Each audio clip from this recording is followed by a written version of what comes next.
کہا حضور میں نے بھی تو جہاد پہ جانا ہے نا. تو حضور نے فرمایا تیرے 4 بیٹے جو جا رہے ہیں. تو کہا یا رسول اللہ کیا لنگڑے جنت میں نہیں جا سکتے؟ حضور لنگڑے اللہ کو قبول نہیں، میں نہیں جا سکتا. تو میرے نبی پاک صلی اللہ علیہ وسلم نے فرمایا نہیں، جنت تو تیرا انتظار کر رہی ہے. کہا حضور پھر میں بھی جاؤں گا، بچے جائیں گے تو میں بھی جاؤں گا. ایک بی بی احد کے دن 3 سال کا بچہ لے کے گھر سے نکلی. بیبیوں کو کہتی ہے میرا خامد بھی بدر میں شہید ہوا، بھائی بھی اور باپ بھی. آج حضور نے پھر بلایا ہے. دل کرتا تھا کوئی جوان بیٹا ہوتا تو میں پیش کرتی، پر اب میرے پاس یہ 3 سال کا ہی ہے. بچہ لیا مدینے میں مسجد نبوی میں. حضرت بلال سے کہنے لگی 2 منٹ حضور کا دیدار چاہیے. نبی پاک آئے. کیسے آئی ہو؟ کہنے لگی محبوبہ میں شہید کی بیٹی، شہید کی بہن، شہید کی بیوہ ہوں. میرے پاس اب جوان تو کوئی نہیں، یہ 3 سال کا ہی ہے. حضور نے مسکرا کے فرمایا یہ کرے گا کیا؟ کرے گا. کہنے لگی حضور سنا ہے اسلحہ تھوڑا ہے، ڈھال کی ضرورت ہے. لوہے کی ڈھال ہوتی تھی، جب تلوار آتی تھی تو آگے کی جاتی تھی. کہا محبوبہ میرا شہید کی اماں بننے کو بڑا دل کرتا ہے، یہ میرا 3 سال کا لے جاؤ، جب تیر آپ کی طرف آیا تو میرا بیٹا آگے کر دینا، یہ ڈھال کا کام تو دے گا نا. ہنستے ہوئے محبوب کی آنکھوں میں آنسو آئے. بچے کو پکڑ کے سینے سے لگایا، ماتھا چوما، فرمایا جا تیرے ساتھ وعدہ ہے قیامت کے دن تجھے شہید کی اماں کہہ کے ہی پکارا جائے گا. وعدہ ہے تیرے ساتھ تجھے شہید کی. میرے بھائی مرنے کو دل ہی نہیں مسلمان. میرے نبی پاک صلی اللہ علیہ وسلم نے فرمایا جس کے دل میں کبھی شہادت کی آرزو پیدا نہیں ہوئی اس کے سینے میں دھڑکنے والا دل مومن کا ہے ہی نہیں، وہ تو منافق ہے. جو کبھی دین کے رستے میں شہید ہونے کو، میرے بھائیوں دین کو بڑی ضرورت ہے، بڑی ضرورت ہے، بڑی. اے خاصائے خاصان رسول وقت دعا ہے، امت پہ تیری آ کے عجب وقت پڑا ہے. وہ دین جو بڑی شان سے نکلا تھا وطن سے، پردیس میں وہ آج غریب الغربا ہے. فریاد ہے اے کشتی امت کے نگہباں، بیڑا یہ تباہی کے قریب آن لگا ہے. اور ایک شاعر قلم توڑ گیا، کہنے لگا تجھ سے فریاد ہے اے گنبد خضرا والے، تجھ سے فریاد ہے اے گنبد خضرا والے، کعبے والوں کو ستاتے ہیں کلیسا والے. تجھ سے فریاد ہے اے گنبد خضرا. اپنے اندر دین کا درد پیدا کرو، ذوق پیدا کرو، مسلمان بن کے جینا سیکھو. جب کوئی برادری پوچھے تو کہو میں محمدی ہوتا ہوں، میں مصطفی ہوتا ہوں، میں رسول اللہ کا غلام ہوتا ہوں، میں پہلے مسلمان ہوں باقی کچھ بعد میں ہوں. خدا را اپنے گھر میں پردہ کراؤ، خدا را رزق حلال کھاؤ. اگر پردے نہ ہو، رزق حلال نہ ہو تو جذبہ جہاد پیدا نہیں ہوتا. خدا را اپنے اندر انقلاب برپا کرو، دین کے لیے جینا سیکھو. دین بڑا تڑپتا ہے، دین بڑا روتا ہے. رسول اللہ آج تجارت کرنے والے ملتے ہیں، آج سیاست کرنے والے ملتے ہیں، دین والے نہیں ملتے، دین کے درد والے نہیں ملتے. اپیل ہے آپ سے آج رات 2 نفل پڑھ کے اور کچھ نہ ہو سکے تو مسلمانوں کے لیے دعا ضرور کر دینا، ان کے لیے دعا ضرور کر دینا. اپنے آپ کو بیدار کرو، بیدار کرو.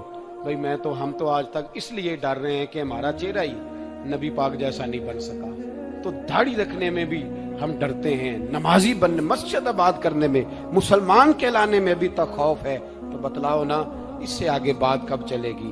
جہاد کی بات تو بڑی آگے جا کے. بدل جاؤ، رسول اللہ کا غلام بن کے جینا سیکھو. نبی پاک صلی اللہ علیہ وسلم کی غلامی کا پٹا اپنے گلے میں ڈالو. یہی امام حسین کی سوچ ہے، یہی امام علی مقام کا پیغام ہے. اس کو کبھی فراموش نہ کرنا. امام حسین ہمیں بتا گئے سارا کچھ لٹ جائے پر دین کے اندر کوئی نقص واقعہ نہ ہونے پائے. کوئی شرابی، کوئی بے ایمان، کوئی لٹیرا کبھی اس کے سپورٹر نہ بننا. ہمیشہ وہ کسی شاعر نے کہا تھا ہم سے نہ رقم ہوں گے قصیدے یزید کے. کسی نے کہا کسی ظالم نے میری سپورٹ کر امت کی فضیلت بیان کی. فرمایا کنتم خیر امت اخرجت للناس، فرمایا تم بہترین امت ہو، تمہیں اللہ تبارک و تعالی نے لوگوں کی بھلائی کے لیے پیدا فرمایا ہے. اے رسول کریم کی امت تم ایک بہترین امت ہو. دنیا میں سب سے کمزور شخص پتہ کون ہوتا ہے؟ جسے یہ پتہ ہی نہیں ہوتا کہ میرا مقام کیا ہے. اگر پتہ چل جائے نا میرا مقام کیا ہے تو جینا آسان ہو جائے. یعنی ایک آدمی استاد ہے، ٹیچر ہے، اور جب وہ چھوٹی حرکت کرتا ہے نا تو پتہ لگتا ہے کہ اسے پتہ ہی نہیں کہ میرا اصل میں مقام کیا ہے. تو استاد ہے، تیرا سٹیٹس ہے، تیرا معیار ہے، اتنی چھوٹی بات تو کر گیا. بہت بڑا آدمی، وزعدار آدمی، وہ جب چھوٹی بات کرتا ہے تو محسوس ہوتا ہے کہ نہیں باتوں میں ہی بڑا ہے، باقی اس کے پاس کوئی چیز موجود نہیں ہے. امت مسلمہ بڑی امت ہے. جب یہ چھوٹی بات کرتی ہے نا، چھوٹی بات، میں ملک سے باہر تھا تو وہ سنگیوں کو، ہمارے مسلمانوں کو کچھ مسئلہ بن گیا. ان کی ڈیوٹی ہے سارا دن غیروں کی تعریفیں کرنا، سارا دن تعریفیں کرتے ہیں.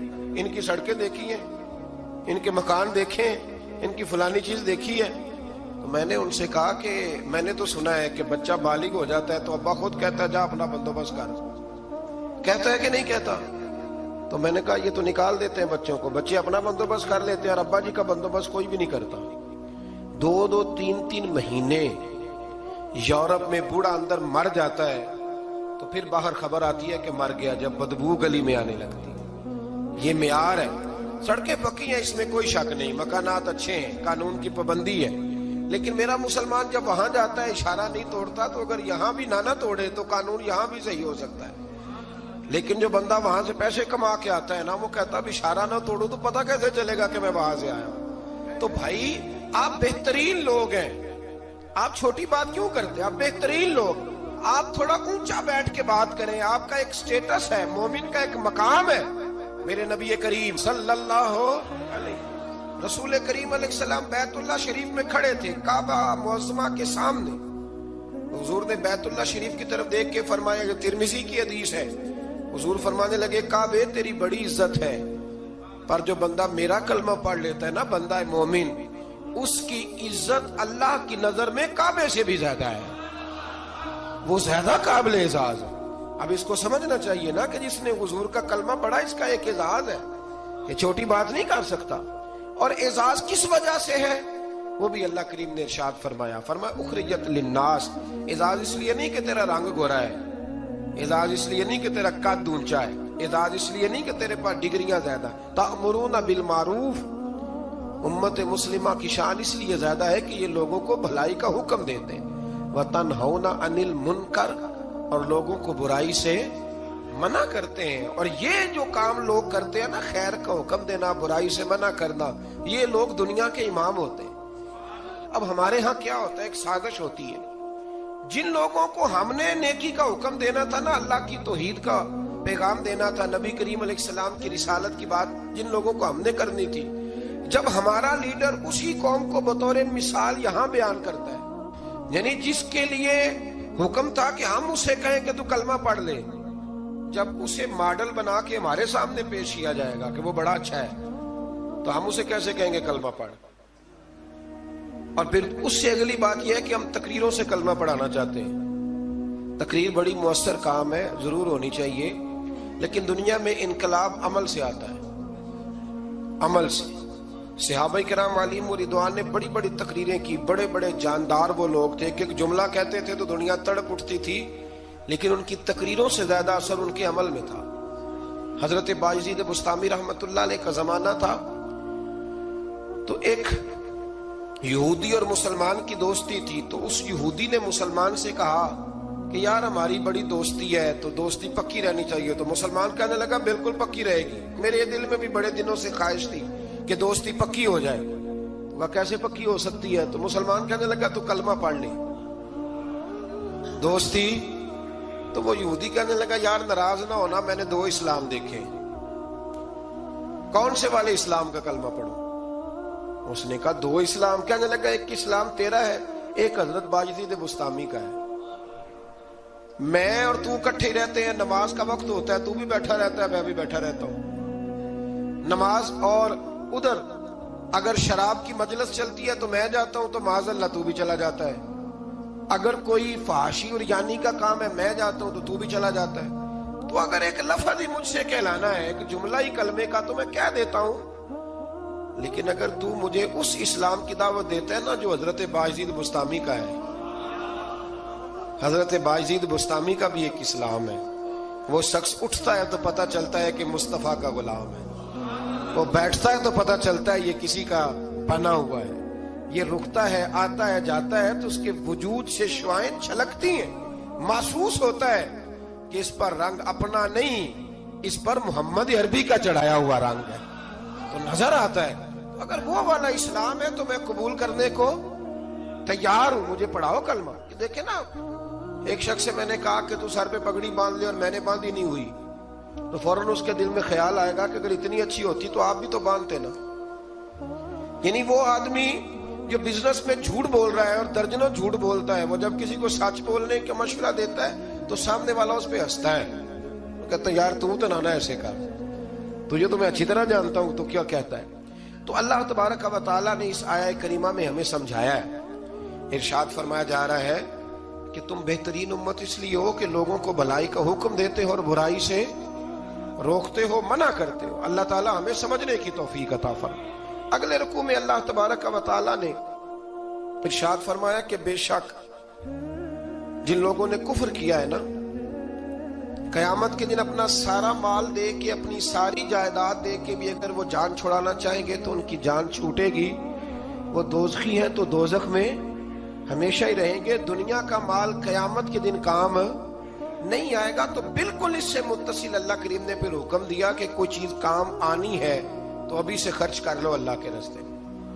مطلب ہمیں امید ہوتی ہے کہ میرا بچہ پڑھ کے بخشوائے گا، میرے نام پہ خیرات کرے گا، تو میاں جتنی تو نے کی ہے اپنے لیے اتنی اس نے کرنی ہے نا. تو نے پتہ ہی ہے نا تو نے کیا دیا ہے، تو آپ میرا اور آپ کا بیٹا ہی ہے نا. تو اللہ تبارک و تعالیٰ نے یہاں حکم ارشاد فرمایا کہ خود اپنے لیے کر لو جو کچھ کرنا ہے. اور پھر ایک اور عادت یہاں اللہ کریم نے انسان کی بیان فرمائی اسی پارے میں. ارشاد فرمایا کہ اسے تھوڑی سی خوشی ملتی ہے تو راضی ہوتا ہے، اور ذرا سی تکلیف پہنچتی ہے تو شکوے کرنے لگ جاتا ہے. میں اکثر کہا کرتا ہوں کہ جو نعمتیں بن مانگے مل گئی ان کا شکریہ کوئی نہیں، اور جو نہیں نہ ملی ہوئی اس کا رونا ہے. یعنی ایک شخص کے پاس سارا کچھ ہے، بیٹیاں بھی ہیں، جائیداد بھی ہے، مکان بھی ہے، اور تندرستی بھی ہے، علم بھی ہے، بیٹا کوئی نہیں، تو اس سے جب بھی آپ ملیں گے نا تو کہے گا دعا کرو اللہ مجھے بیٹا دے دے. تو خدا کے بندے باقی نعمتوں کا بھی تو ذکر کرنا جو اللہ نے دی ہوئی ہے. میں کہا کرتا ہوں کہ 360 ہڈیاں وجود میں ہیں، تو جس کا گھٹنا درد کرتا ہے نا آپ اس سے پوچھیں نا کیا حال ہے، تو 359 کا ذکر نہیں کرتا، وہ جو 60ویں درد کرتی ہے اسی کا نام لیتا ہے، کہتا ہے یہ گھٹنا ٹھیک ہو جائے تو باقی ساری خیر ہے. تو اللہ فرماتے ہیں ذرا تکلیف دیں تو یہ شکوے کرنے لگتا ہے. زندگی اپنے رب کے حوالے کر دیں، سکھی ہو جائیں گے. آپ یقین کریں ویسے بھی جان اسی کی ہے، اسی کی ہے. ہم تو اپنی مرضی سے مر بھی نہیں نہ سکتے. اپنی مرضی سے مرے تو خودکشی حرام ہے، اس کی مرضی سے مرے تو وہ شہادت کا درجہ عطا کر دیتا ہے. وہ کہتے تم مار ہی نہیں سکتے چونکہ مرے جو میری مرضی سے، لہذا اس کے سپرد کر دیں. آگے اللہ تبارک و تعالیٰ نے نا جنگ احد میں مسلمانوں کے ساتھ جو معاملہ پیش آیا نا، بظاہر مسلمان تھوڑا سا پیچھے ہٹے، کفر کو وقتی طور پر غلبہ ملا. یہ ذرا تھوڑے تھوڑے مسلمانوں کے حالات خراب ہوتے ہیں تو لوگ پریشان ہو، شاید یہ ہمیشہ کے لیے. ایسا نہیں ہے، بلکہ جہاں بھی آپ پیچھے جاتے ہیں نا، جو آدمی پیچھے جایا کرتا ہے نا وہ تیز دوڑنے کے لیے جایا کرتا ہے. جب وہ پیچھے جاتا ہے تو اس کا مطلب ہے اب تیز دوڑ کے آئے گا، یہ یاد رکھیں. اور جب آپ سمجھے نا کہ گھٹن زیادہ ہو گئی ہے تو پھر سمجھ لیں اب آندھی بھی تیز ہی آئے گی. یہ اصول ہے. اگر کبھی آزمائش زیادہ آتی ہے تو پھر اللہ آسانی بھی زیادہ عطا فرماتا ہے. تو مسلمانوں کو ذرا کمزوری ہوئی تو پریشان ہو گئے، تو رب کریم نے فرمایا پریشان نہ ہو، وہ وقت نہیں تمہیں یاد والا قد نصرکم اللہ ببدر وانتم اذلہ، جب ہم نے تمہاری بدر میں مدد کی تھی حالانکہ تم کمزور تھے. اب تو تم ہزاروں میں ہو تو 313 تھے، رب نے تمہاری مدد فرمائی تھی. فرمایا احد میں اگر مشکل آ گئی ہے تو پریشان نہ ہو، اللہ اگلے میدانوں میں بھی تمہاری ضرور مدد فرمائے گا. پھر اسی بارے میں اللہ کریم نے نا دوڑنے کا حکم دیا ہے. فرمایا دوڑو. کس طرف؟ فرمایا وسارعوا الی مغفرۃ من ربکم، دوڑو دوڑو دوڑو اپنے رب کی بخشش کی طرف دوڑو.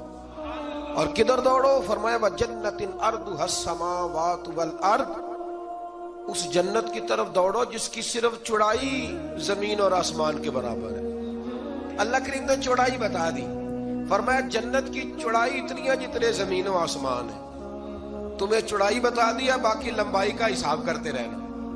اور میرے رسول کریم علیہ السلام نے تو جنت کا مضمون سمیٹا تو حضور نے جملوں میں حد ہی کر دی. بڑی نعمتیں بیان کر کے بڑی نعمتیں بیان کر کے حضور فرمانے لگے اللہ نے تمہارے لیے بڑا کچھ بنایا ہے، اور اتنا کچھ بنایا ہے نہ کسی آنکھ نے دیکھا، نہ کسی کان نے سنا، اور نہ تمہارے دل پہ کبھی خیال ہی گزرا ہو، جو نعمتیں رب نے تمہارے لیے جنت میں تیار کی ہوئی. تو اس میں اللہ تبارک و تعالیٰ نے اس بات کی طرف بھی ذکر فرمایا. پھر اسی پارے کے اندر اللہ کریم نے غصہ پینے والوں کو اور معاف کرنے والوں کو کہا کہ یہ وہ والی نیکی ہے جو اللہ کو بڑی پسند ہے. ہمارے زمانے میں غصہ پینے والی عمر آتی کوئی نہیں. چھوٹی عمر میں کہتے ہیں بچہ اس لیے ضدی ہے، جوان ہو جائے تو کہتے ہیں خون گرم ہے، بوڑھا ہو جائے تو کہتے ہیں انہوں پتہ ہی نہیں لگتا. تو بھائی یہ بتائیں پھر درگزر کی عمر کون سی ہے؟ بچہ تھا تو ضدی تھا، جوان تھا تو خون گرم تھا، بوڑھا ہو گیا تو اب چڑچڑا ہو گیا. تو بھائی معاف کرنے کی عمر کون سی ہے؟ میرے رسول کریم علیہ السلام نے زندگی میں دکھ زیادہ دیکھے. حضور فرماتے ہیں جتنا مجھے ستایا گیا کسی کو نہیں ستایا گیا. حضرت جابر ابن عبداللہ فرماتے ہیں میں نے اپنے محبوب کو جب بھی دیکھا مسکراتے ہی دیکھا اور معاف کرتے ہی دیکھا. تو مہربانی فرمائیں والکاظمین الغیظ والعافین عن الناس، غصہ پینے والے، لوگوں کو معاف کرنے والے. واللہ یحب المحسنین، فرمایا یہ وہ نیکوکار ہے جن سے اللہ محبت فرماتا ہے. غصہ پینے والوں اور معاف کرنے والوں سے اللہ محبت فرماتا ہے. پھر آگے انہی آیات کے اندر اللہ تبارک و تعالیٰ نے مسلمانوں کو یہ حکم دیا ہے کہ جب تم سے کوئی غلطی ہو جائے، جب تم بھول جاؤ تو پھر تم اپنے رب کی بارگاہ میں معافی مانگو، اور جب تم معافی مانگو گے اللہ تبارک و تعالیٰ اپنے فضل سے تمہیں معاف فرما دے گا. پھر اللہ تبارک و تعالیٰ نے بڑی شرح و بسط کے ساتھ اس بات کا ذکر فرمایا تفصیل کے ساتھ. احد کے اندر جب لوگ پریشان ہوئے تھے تو وہ شدید آزمائش کا شکار تھے، تو مالک کریم نے انہیں تسلی دی. فرمایا یہ تمہاری آزمائش وقتی ہے، آنے والے وقت میں اللہ تمہیں کامیابیاں عطا فرمائے گا. احد کے بعد پھر جتنا بھی جہاد ہوا سب میں میرے رب نے کامیابیاں عطا فرمائی. پھر اسی پارے میں اللہ تبارک و تعالیٰ نے آیت نمبر 159 کے اندر رب کریم نے نبی کریم علیہ السلام کی سیرت کا ایک خاص پہلو بیان فرمایا ہے. حضور کی سیرت کا، زندگی کا ایک خاص عنصر بیان کیا، اور اللہ کریم نے فرمایا محبوب اللہ کی کیسی رحمت ہوئی کہ آپ اپنے غلاموں کے لیے نرم دل ہو گئے. یہ اللہ تعالیٰ کی کیسی رحمت من اللہ لنت لہم، آپ ان کے لیے نرم دل ہو گئے. وَلَوْ كُنْتَ فَظًّا غَلِيظَ الْقَلْبِ، اگر آپ سخت دل ہوتے یا سخت مزاج ہوتے، لَانْفَضُّوا مِنْ حَوْلِكَ، تو یہ آپ کے پاس سے بکھر جاتے، یہ بیچارے آپ کے پاس پھر بیٹھ سکتے. یہ سخت مزاج جو آدمی ہوتا ہے اس کے پاس لوگوں کا جمع غفیر نہیں ہوتا، اس کے پاس سے لوگ ٹوٹنے لگ جاتے. اچھا وہ اور چکر میں پڑ جاتا، کہتا دیکھا میرا روب، کوئی میرے پاس نہیں بیٹھتا، کسی کی ضرورت ہے میرے پاس بیٹھے. میں نے کہا روب نہیں جناب، آپ مان کیوں نہیں لیتے کہ آپ اخلاقی طور پہ بڑے کمزور ہیں؟ آپ کے اپنے بچے بھی، میں ابا جی کو جانتا ہوں، کئیوں کو جو گھر جاتے ہیں تو بچے چھپتے ہیں اور تسبیح پڑھتے ہیں کہ ابا جی واپس کب جائیں گے گھر سے. تو یہ کوئی معیار ہے؟ رسول کریم صلی اللہ تعالی علیہ وسلم کی طبیعت کے اندر وہ خاصیت تھی کہ ہر چھوٹا بڑا میرے محبوب کی بارگاہ میں جا کے اپنا دکھڑا سنا لیا کرتا. حضور معاف کرتے تھے، نبی پاک محبت فرماتے تھے. تو اپنی زندگی کے اندر وہ سارے معاملات پیدا کریں. ہم خوابوں کی دنیا میں زندہ رہتے ہیں کہ چلو ٹھیک ہے جی میرا بڑا روب چل رہا ہے، کوئی آدمی میرے قریب نہیں بیٹھتا، تو یہ کوئی کمال نہیں. نبی پاک علیہ السلام کی سیرت کا کمال یہ ہے کہ حضور تک رسائی آسان تھی. ہر آدمی اپنی بات بڑی آسانی کے ساتھ حبیب کریم کی بارگاہ میں عرض کر لیتا تھا. ایک آیت ہے جی جو آپ نے بڑی ضروری یاد رکھنی ہے، یہ آیت نمبر 179 ہے، اس پر آپ نے ضرور توجہ کرنی ہے، ضرور غور کرنا ہے. ایک چھوٹا سا مسئلہ